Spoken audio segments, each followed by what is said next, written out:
Sabay-sabay natin alamin ang mga kaganapan na nangyayari sa ating bansa.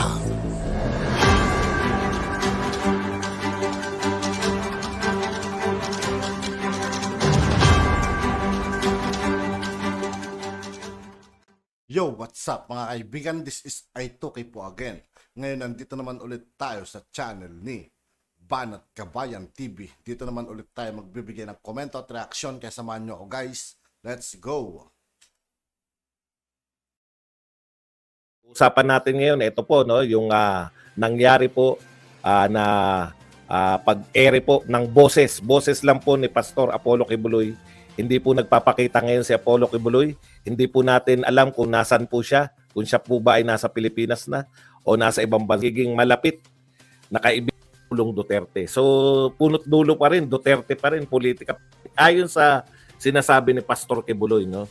Meron pa po siyang mga sinasabi. Hindi ko po alam Ngayon ko lang po natuklasan na binata po pa si Pastor Kibuloy. At ayaw niya man daw na samain yung mga nag-aakusa sa kanya, parang pinag-aagawan po siya. No? Yung parang yung parang ang dating yung mga akusasyon sa kanya ng mga tungkol sa kababaihan ay parang nag-uugat na siya yung gustong bitagin. Anyways, hindi po maintindihan niya ng pangkaraniwan tao. Yung mga makakaintindi lang po niya, yung mga pinag-aagawan. Hindi po ako yun. Pasensya na kayo para magsimula lang tayo ng hindi mainit. Puta, sobrang init Ang init ng ang init ng banatan ngayon kabilang po sa mga akusasyon nito ni Pastor Kibuloy ay ang gusto po siyang i-eliminate talaga ng US government, no? Ayon kay Kibuloy, at saka kasabwat po itong Philippine government, no, sa ginagawa na yan. Anyway, pala si Kibuloy dito po sa mga no, na handa po at very makipag ayusin o humarap sa korte sa Amerika. Ang sa kasawiang palad, ngayon lang din natin natuklasan, dinidelay daw po, no? Siya pa, akala natin, kasi kaya po hindi po nagsisimula, ay kagagawan po ni Pastor Apollo Kibuloy. Yung pala ay dinidelay. Kung very willing naman palang harapin, no, ni Pastor Kibuloy yung kanyang mga kaso, bakit hindi pa simulan? Actually, nabasa ko yan noon Nabasa ko yan noon ng kainitan nung pagsasampa kay Pastor Apollo Kibuloy. Tapos nabasa ko rin na 2024 pa. 2024 pa itutuloy doon sa US. Sabi ko, bakit kaya dinidelay pa? Balang araw 'di ba? Kung seryoso kung ganun ka-serious yung mga bintang kay Apollo Kibuloy, human trafficking, sexual abuse, bakit kinakailangang i-delay, 'di ba? Okay, ikalawa. Handa naman pala, kaya lang naghihintay, hindi po sila nagtatago, hindi po siya nagtatago daw, no? Panay daw to kasi ayon kay Kibuloy to ayon kay Pastor Kibuloy, hindi po sila nagtatago. In fact, naghihintay po sila ng request ng extradition, no? Mula po sa US, sa DOJ, wala pa po. Hindi naman po pwede na magkukusa yung gobyerno natin na iharap si Kibuloy nang wala pong pakiusap mula naman sa US government. So naliliwanagan po natin wala po palang ibig sabihin hindi pa po nagre-request, kaya hindi po tumatakbo yung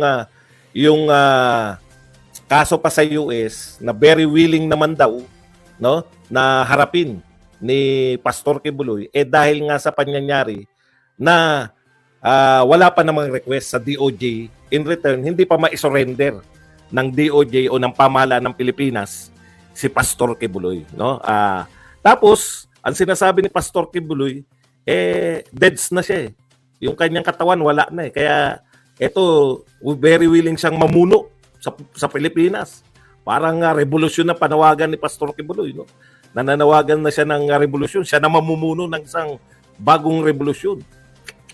Magiging bagong bayan si Pastor Kibuloy. Anyways, susubaybayan po natin yan. In return po, nagpahayag po ang US Embassy. Sagot po dito po kay Pastor Kibuloy. Kasi Ayaw po nung US Embassy yung mga ganyan, no? May mga paratang, lalo na po na ngayon mainit po yung Pilipinas dahil nga dito sa US China rift, no? Sabi po ng statement, ito po yung statement pala, sabi po ng state. Ito po yung statement ng US Embassy sa Maynila. For more than a decade, Apollo Kibuloy engaged in serious human rights abuses, including a pattern of systemic and pervasive rape of girls as young as 11 years old. And he is currently on the FBI's most wanted list. We are confident that Kibuloy will face justice for his heinous crimes. Questions about legal proceedings should be directed to the US Department of Justice. O yun na nga po eh. Kaya nga po, dapat nga po, may request na rin, no? Willing naman daw si Pastor Kibuloy. Hindi po siya yung nagmamatigas na dito ko. Unlike po kala Duterte, no? Unlike po kay Pangulong Duterte na sinasabi nila, hindi kami papailalim dyan sa ICC. Ito po, sinabi ni Pastor Kibuloy na very willing naman siyang humarap. Hinihintay niya lang yung legal process. Magsimula na yung hearing sa Amerika. Yan yung problema eh. O ngayon, ganito na po kalala. Naggamit na pati yung persecution. Hindi mo rin masasabi na walang persecution. Dahil nariyan po yung SMNI. Nakita niyo naman kung anong ginagawa nila sa SMNI. Tapos si Pastor Kibuloy, yung mga anchor niya, no? Hindi mo rin masasabi na yun po yung mga akusasyon ni Apollo Kibuloy. Grabe, no? Talagang sabi ko, ang lalala na parang kung makikinig tayo kay Pastor Kibuloy, talagang walang-wala. Ang hirap i-describe nung nung kalagayan natin, no? Kasi sabay-sabay. Habang mataas ang presyo, nagbabangayan yung mga congressman at mga senador. As in bangayan, ha?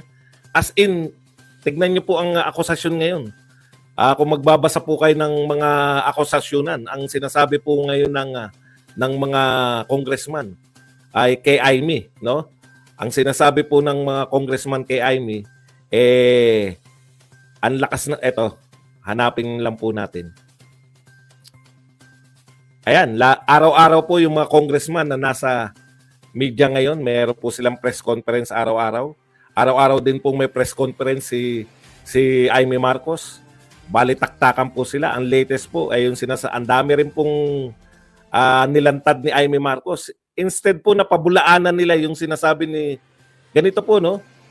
Instead po na pabulaanan nila, ang sinasabi ni Amy Marcos, ang sinasabi po ngayon ng mga congressman, si Amy Marcos nga, tinanggalan ng budget yung 4-piece nung nakaraan taon. Nung nakaraan taon pa pala yan, 2023. So dapat umangal ka nung January 2023. Bakit ngayon yung alam niyo yun, kung sa tingin yung mali yung ginawa ni Amy Marcos nung January, kasi malamang December niya tinanggalan yun o mas maaga pa. Kung mali yung ginawa ni Amy Marcos, ang binibintang kasi ngayon, nagtanggal ng budget sa 4-piece tapos dinala sa AIX last year. Kung mali yung ginawa ni Amy Marcos noong 2023, January pa lang dapat ng 2023, umaangal na kayong mga congressman. Bakit ngayon lang kayo umaangal? February 2024, isang taon.